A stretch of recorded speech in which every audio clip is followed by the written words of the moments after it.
It's so funny. Okay, all right, we'll look at it. That's fine.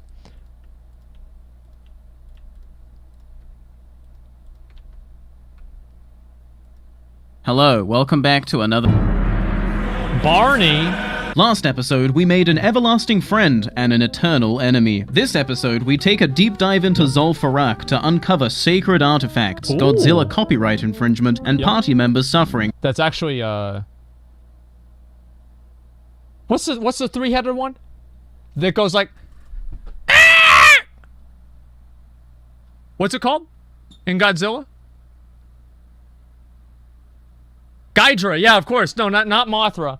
Ghidorah, yeah, Ghidorah. Exactly, yeah, Ghidorah. That's it. Yeah, see, I just had to make the noise. You guys knew what I was talking about.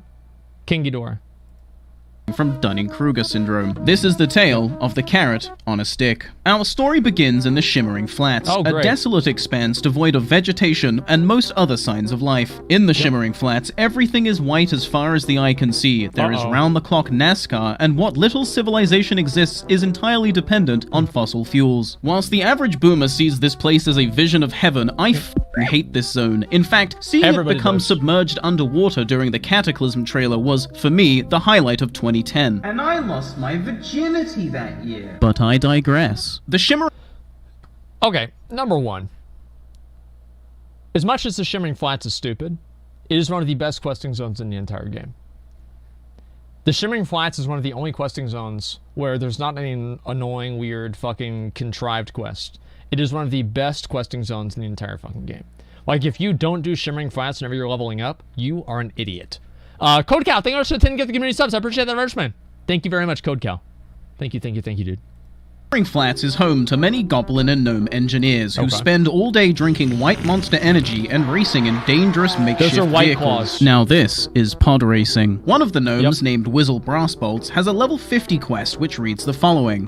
Deep in Zul'Farrak, the Trans City? That's not... Deep in Zul'Farrak, the sand troll city in Tanaris, there is a sacred pool. From that pool, the trolls summon a huge beast, Gazrilla. He's so fierce, Wait, he's a gnome. He wouldn't sound like this. He's so fierce that even his scales crackle with energy. It's that energy I want to harness for my car. Bring me the electrified scale of Gazrilla. And in exchange for my trouble, he offers a highly sought-after trinket, the carrot on a stick, which, as you know from last episode, increases mounted speed by 3%. Okay, seems simple enough, right? Just gotta go to a dungeon, kill a boss, there it is. You are wrong. Oh, my sweet viewers, I wish I could tell you it was going to be that easy, but mounted speed comes at a cost, and if you want it, you must be prepared to pay its price. The task ahead was going to be gargantuan, and with my current level being way lower than is recommended, 43. my chances of success were slim to none. But I think the fact that he was even able to find a ZF group at all was amazing. Like, the fact is that unless you're a fucking mage or a warlock or a priest, nobody wants you for ZF. Like, it's honestly like, if I ever leveled up a rogue, it would be the worst experience ever. Like, or a tank, yeah, or anything. You know me, Iron Will, Ninja Way, whatever. Fucking roll the next part of the video. He's a ninja.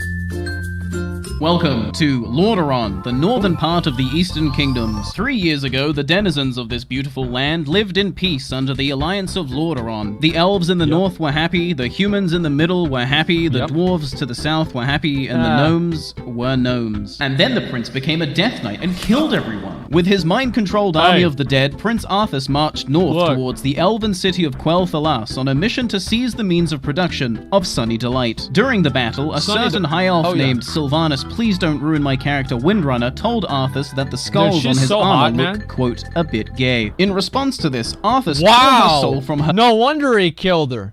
For homophobia. Arthas was the good guy.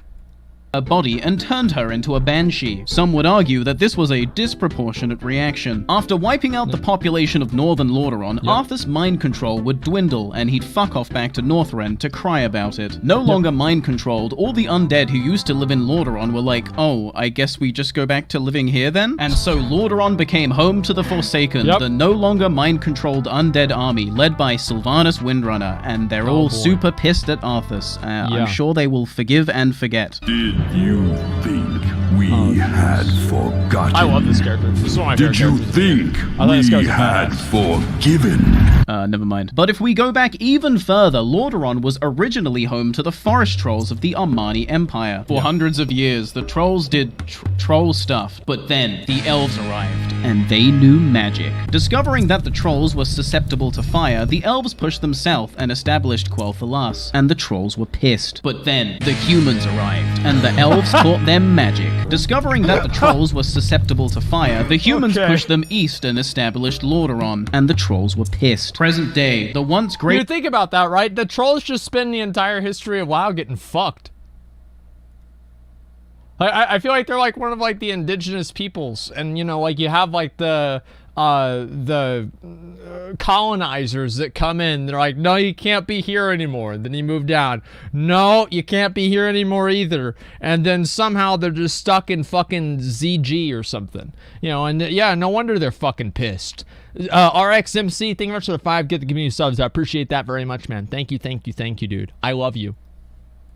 Armani Empire now looks like this, reduced solely to one area, the hinterlands. And the trolls are pissed. But why did I just tell you all that? Well, remember this gnome who just so casually asked us to kill Garzrilla for electrified scales? Yeah, it turns out this Garzrilla is actually a demigod secret boss, and his summoning ritual requires you to be in possession of an enchanted mallet. How to obtain the enchanted mallet, you ask? Well, luckily for me, this troll left an ancient tablet in their will, and it details how to obtain it. To create the mallet of Zul'Farrak, one must first travel to the altar of Zul and obtain the sacred mallet from a troll keeper. Next, one must bring the sacred mallet to the altar atop the troll city of Jinthar-Alor. Using the sacred mallet at the altar will infuse it with power and transform it into the mallet of Zul'Farrak. I never did the mallet of Zul'Farrak. I never did it. I was like, it's going to take up an inventory slot, and I'll just have somebody else do it anyway, and I don't need any loot from the boss to begin with, so this is a waste of my space. Yeah, I never did that. I was like, I'm not gonna fucking go down there. And also on top of that, I couldn't figure it out. I like that. The thing is, like, most of the quests that like, as I said, I threw away my laundry list of items that I needed for my Warlock, you know, quest line, or my Warrior quest line for the Whirlwind Axe, and I never got it because I couldn't figure out how to look it up. I was a big fucking idiot. Okay, seems simple enough, right? Just gotta go ask the Troll Keeper for the mallet, then I go blank. You are wrong. The Troll Keeper in question lives in the hinterlands. The Troll Keeper in question is part of the aforementioned Armani tribe. The Troll Keeper in question is pissed. Now, I could spend the next couple years of my life working as an envoy for the Horde, easing tensions and improving relations with the Armani tribe, earning their trust over several years, and then eventually cashing in my socio-political clout points for a sacred mallet. But I don't have time for that. I just want to make Mount go fast. And so I set off for the hinterlands on a mission to obtain the Mallet of Zul'Farrak, the item required to summon Garzrilla. Following the directions of the tablet, I made for the altar of Zul, where the mallet's keeper would await me. Upon arriving, I find that the mallet's keeper, whose name can fuck off, is a level 50 elite mob. Oh, that's not good. And being a level 43 reanimated pile of bones, I begin to have second thoughts. Oh no, she's level 50! Now, you guys know me. The last thing I am is a quitter. I always stick it through to the end, and I don't quit. There's no way I'm gonna quit. But just as I turned to leave, I looked up and saw a familiar face, a mage by the name of Meryl's, who just yesterday I had a whole adventure with, the footage for which is unfortunately lost forever due to Windows' patented shutting down your computer right now, fuck you, technology. We have to install an update right now. Do you want to install it later or now? Put later. Okay. Okay, it's later now. Let's install the update. That's basically how they do things.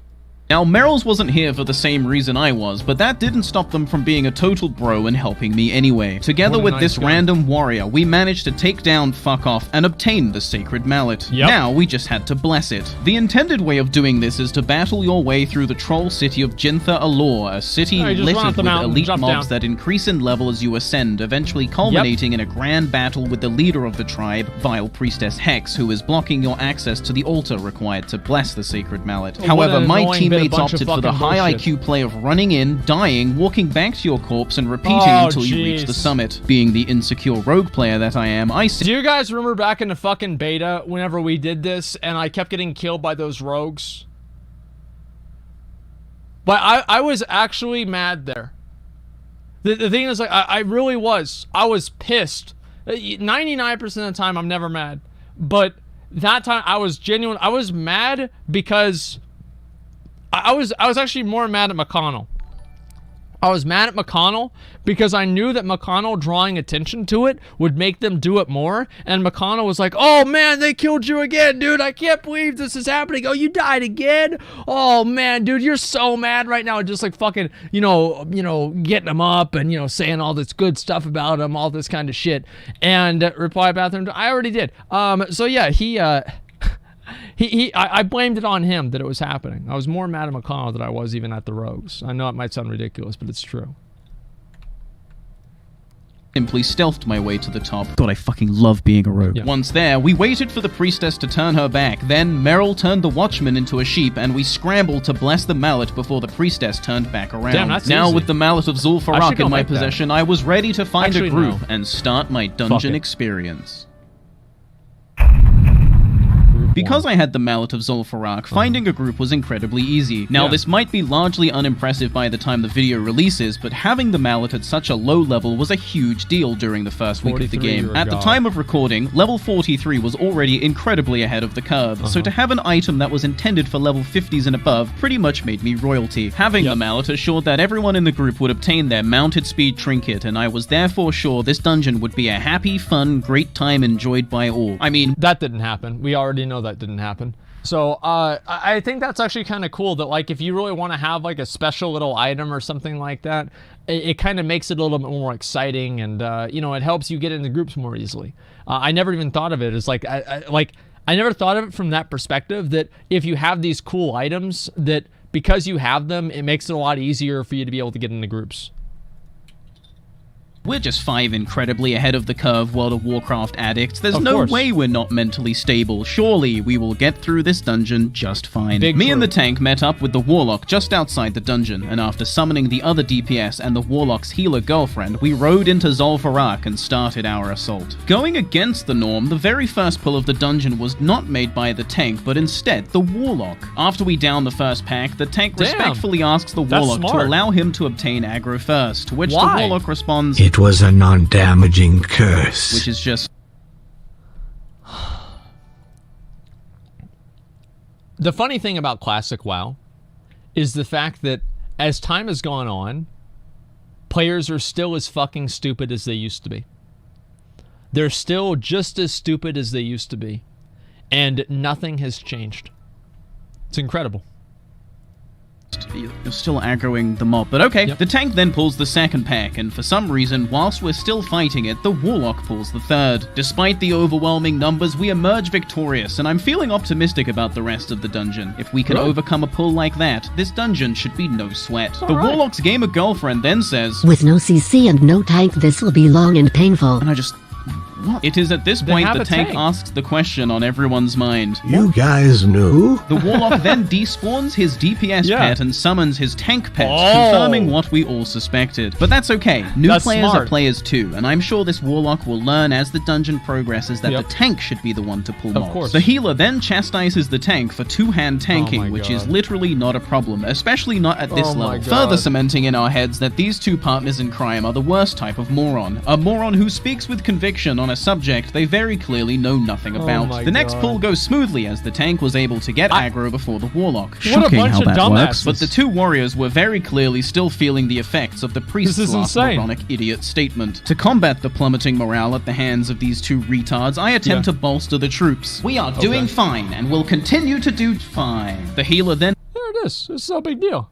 Yeah, you just told us to be fine. Immediately complains about going out of mana in the previous fight. You know, the one that was so tough because her boyfriend pulled the entire pack. Next, the tank tells us to follow as we are going to walk in a specific way to skip a couple of mobs. To my dismay, the Warlock had not mastered the ancient art of desummoning your pet, and so everything was pulled anyway. Thank you, Voidwalker. Fortunately, we make short work of them, and the tank asks that the Warlock put his pet on passive during shortcuts to avoid Probably such a smart idea in the future. The Warlock then tries to use what I said earlier about letting people play how they want, I was referring to the tank, as an argument to be made why he should be allowed to keep ninja pulling mobs. Further ahead, by some grace of God, we actually managed to conquer the first boss. Further ahead still, we come to the second boss, who spawns when you get too close to his cave. The warrior warns the Warlock in advance, but alas, too late. At least his Voidwalker was there to tank it briefly, am I right? The boss fight begins, and let me tell you, this boss is a real piece of shit. He constantly summons these basilisks, which by design have too much health to warrant focusing, so so the fight just becomes a race to nuke the main guy before you all perish miserably. It is nothing short of a miracle that we pulled through, but with the hardest boss encounter complete and with no casualties to boot,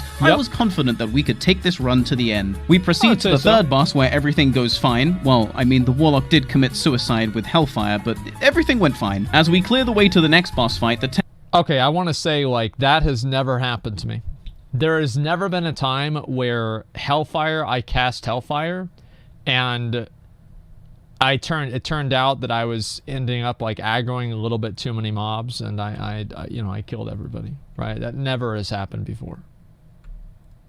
tank politely reiterates for the party, Yeah, I do. read Warlock, to please let him make the pulls and to not attack unless he's in the fight. Pretty reasonable, right? Just don't tell other people how to play. The other warrior chimes in for the first time to say he's new, and the tip. Oh my god, let me read this chat. Just a second. Don't tell other people how to play. The other warrior. But don't be one of those nitpicky fucks that I don't know what to tell you, that goes bananas when the pull doesn't go exactly how they want it. Just play, dude. Just play. Hey, dude. Just play, man. That's all. You just play. That's all there is, man. This is crazy, man. Fucking crazy. Just play, I kind of appreciate. I don't know the game so well. Chimes in for the first time to say he's new, and the tips the tank is giving are actually helping him learn. And of course, the Warlock has a problem with this too, stating that the tank was displaying lame as fuck behavior. No, I'm preventing wipes. No, you aren't. We pull the fourth boss, and I try to raise morale once again. Let's just all have fun, smiley face. But when the Warlock immediately resumes crying after the fight, the polite tank's patience had come to an end. I love being in groups where everybody hates each other. It's so tense. People are fucking mad. Like, there's one guy that's trying to calm them down. And then sometimes if I'm in a group and I don't really care about how it goes, I'm like, hey, so, what do you guys think about this Warlock? And it's the guy that's in the group. Like, so, how's our DPS so far? Is there anybody that's doing low DPS? Or just ask something incendiary that's like just open-ended, just to let them really fucking rip on each other. It's one of the best parts about being in a playing an MMO, is getting people mad at each other. The Warlock is right. I mean, he is enjoying the game. Well, no, if you enjoy the game at the expense of other people whenever they're voluntarily going to play with you, then you're a piece of shit. That's basically what the difference is. Like, I agree with you, right? That, like, yeah, obviously people should be able to play how they want, but whenever playing how you want comes at the expense of other people and, like, you know, wasting their time, then playing how you want no longer is a a positive thing. That's what I would say. We had our healer die, unfortunately. I have to actually, play the game here for a second. Without a further word, he posts the damage meters in chat for the last fight, revealing that not only is Baus the Warlock doing the least amount of damage out of the damage dealers, he's also being out-damaged by the tank and the healer. In fact, his pocket healer girlfriend is doing more than double his damage. Now, I'm no therapist, but I suspect being presented with the irrefutable evidence that he was fucking useless shattered through his Dunning-Kruger syndrome and induced a psychosis. I really don't care what you think, kid. Can we kick the lock? He isn't even doing damage. Crying face. Stop! Baus the Warlock then left the party and took his healer girlfriend with him. Later, dipshit. Follow. Baus projects onto the tank and tells him to eat a bag of dicks before being ejected from the instance. With a complete lack of self-awareness, he then starts whispering me all this bullshit about how the tank was toxic, and I tell him to take a breather. He tells me he's going to be just fine, and I totally believe him. I think, he'll be just fine. The last 30 minutes had been nothing short of a true test of patience, but with the end of the dungeon quite literally in view, we weren't going to give up now. We replenished our group and marched onwards to what could only be certain victory. That carrot on a stick is so close I can taste it. After surviving the pyramid gauntlet, where waves after waves of trolls attempt to murder you, we clear the fifth boss encounter, which is actually the group of people we just rescued from captivity. Not a good day for these guys. I also remind the group that I have them. Is the Warlock even doing damage? Like, there are so many Warlocks in this game, they're awful. Like, there are Warlocks, so there'll be a mob that's at like 20% health. You'll have two warriors in a group, and the Warlocks will be like, alright, let's full dot them up. Let's full don him up. Let's get that corruption. Let's get that curse of agony. Let's get the fucking, let's get the siphon life. Hey, yo, let's drop an immolate on him. Okay, boys, let's make it happen. And then start channeling a fucking, a shadow bolt. And by the time the shadow bolt gets halfway through the cast, the mob dies. And the warlock, you look at the damage meter, warlock's doing like 74 DPS. Like, whenever I go and I do DPS in a raid, on my warlock, average damage for me is like 1.1k. Like probably 1.1k, usually if I have a good healer for Hellfire. Somewhere around there. Mallet of Zul'Farrak, which I must not have mentioned before because the warrior acts accordingly. With a positive spring in our step, we headed to the final encounter, and it was here that it became obvious just how much of a clown fiesta we had been putting up with before. Where Baus was a bumbling, ignorant moron, Blood-Eye was a cold, calculated killer. He also didn't have his tank pet out, so good job, Blood-Eye. The final boss fell, and it was time to move forward to the true goal. There you go. Gazrilla. For an hour, I had suffered through an agonizing dungeon experience at the hands of two idiots, but I was finally about to reap the rewards of my patience. Except not really at all, because we accidentally pulled one too many mobs on the way and wiped, and then Blood-Eye immediately quit. Good job, Blood-Eye. The party subsequently fell apart, and I was left carrotless and heartbroken. I'd like to tell you it gets better from here, but we all know it doesn't. And so, yeah, people that leave after one wipe in Classic WoW, I don't get mad at them. I feel sorry for them because they're stupid. Like, think about how much time they just wasted, how much of their own time they just wasted because of this. Like, they spent like maybe 20 minutes, 30 minutes going over there, and now they're just going to leave after one wipe. I can't believe it. Like, I don't feel bad for them at all. I'm just like, wow, you're stupid. We are just getting started. 15 minutes later, I find myself invited to another group. Having the Mallet of Zul'Farrak truly makes you feel like the only dude at the party with weed. We make it to the cave, and once again, someone accidentally triggers the boss fight. We wipe. No problem, though. Everyone actually seems competent this time, and it is an easy mistake to make. After explaining how the trigger zone works, we attempt the fight again, but unfortunately eat shit because the party leader was focusing the ads instead of nuking the boss as you're meant to. We wipe again, the healer leaves, and I am removed for having a, quote, bad attitude. I don't know what I did to trigger this man's inferiority complex, but I can only deduce that he was threatened by my Chad aura. What can I say? Being an alpha peak male specimen really is a curse. 20 minutes later, I get into another group, having Mallet of Zul'Farrak, you know the drill. Fast forward to the cave, same shit. And I just want to say right now, whenever you're watching all of these videos, this is why people dungeon grind. This is why. Is because if you're dungeon grinding and you have a group and you just run and you farm the graveyard, there's almost nothing that can go wrong. There's no bullshit. You just run it over and over and over, and that's it.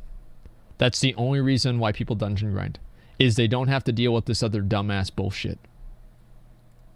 Different group, boss gets pulled, we actually come out on top, and an agility ring drops, which is a nice upgrade for me, but then the healer needs on it and wins. When confronted, he went on an insane tangent, accusing me of conspiring to sell the ring instead of using it, and so he took it to prevent such an injustice. Wow, what a... That's Royson's ult. No, I can't believe that... Like, so, how do you even... what is the logic behind that? Well, he's gonna need roll on it to sell it, so I'm gonna need roll on it to sell it. Here's how you know somebody like this is actually just doing it selfishly versus actually because they believe in it. If they really believe that, they will allow the other people that greed rolled to roll and see if those people that greed rolled outrolled their need roll, and then give it to the people that can roll separately if their roll exceeded their need roll. So there's a way that you can actually tell if somebody's doing it greedily or if somebody's doing it just because they want to make a point. Hero. Even after checking my gear and seeing that it was indeed an upgrade, he stands by his ignorant, objectively wrong statement, trying to coax the rest of the team onto his side. Thankfully for me, the rest of the party are sane, stable people, and they do not concede to his bullshit. They tell him to give me the ring, and after he does, he pulls a bunch of mobs, wipes the party, and leaves. If you're starting to see a correlation between being ahead of the curve and being a crybaby loser, I applaud your perception. Another 20 minutes. That's probably true. I have never seen people get more butthurt or more angry or more mad than whenever something like that came up. That's very, very true. It's passed. We refill our ranks, reset the instance, and try again. 5 minutes in, our warlock gets stuck in a wall, his pet pulls everything, and we fucking die. I close my eyes, take a deep breath, and pray to whatever god will hear me. Please, please just give me one good group. I just want my carrot. Please, I just want to go fast. We return to the instance, and suddenly everything starts running smoothly. We take down packs with no problem, the first boss falls, and we're on track to make it to the second boss in record time. The tank then leaves the party, and Hearthstone's out. I call in an emergency favor from a guildmate. We summon him and head into Zul'Farrak for what I can only hope is the last time. We fight our way to the cave, and to my surprise, nobody aggroes the boss. In fact, everyone knows what the hell is going on. Towards the end of the fight, our healer succumbs to the swarming mass of basilisks, and I know it's only a short amount of time before we inevitably wipe. I last hit the boss and vanish the hell out of there as everyone around me dies screaming. I fucking love being a rogue. With the hardest encounter down, we breeze through the rest of the dungeon and approach the sacred pool. This great. After suffering through 5 hours of quitters, blamers, and insecure warlocks, would I finally face off against Gazrilla? We get ready to pull the final pack. And the tank says he has to go. Just kidding. We steamroll the pack, and I walk up to the gong, strike it with my mallet of Zul'Farrak, and finally, we summon Gazrilla. Slowly, he emerges from the pool before entering into a full sprint, charging into us and knocking us airborne. Holy shit, this is a real fight. Holy shit, he's so tanky. After being knocked airborne again, I use this downtime to ingest a tasty beverage. G Fuel, 10% off with code Barney. Gazrilla puts me in a block of ice for 10 seconds, and after emerging from my icy tomb, I make the final incision. Gazrilla is defeated. Wow. Victory achieved. And that, my friends, is the tale of the carrot on a stick. And hey, if you like my videos, consider supporting me on my brand new Patreon. Wow, Patreon. Wow. More WoW Classic videos to come. Please like and subscribe. Okay, bye. So let's talk about this. Let's talk about the fact that this was an adventure. It was a story. Watch another one. Does he have any other ones? Like, I don't know if he even has any other ones. Let me see. Watch the previous one. The Happy Camper. I never watched this. Like, I don't know why. The Lucky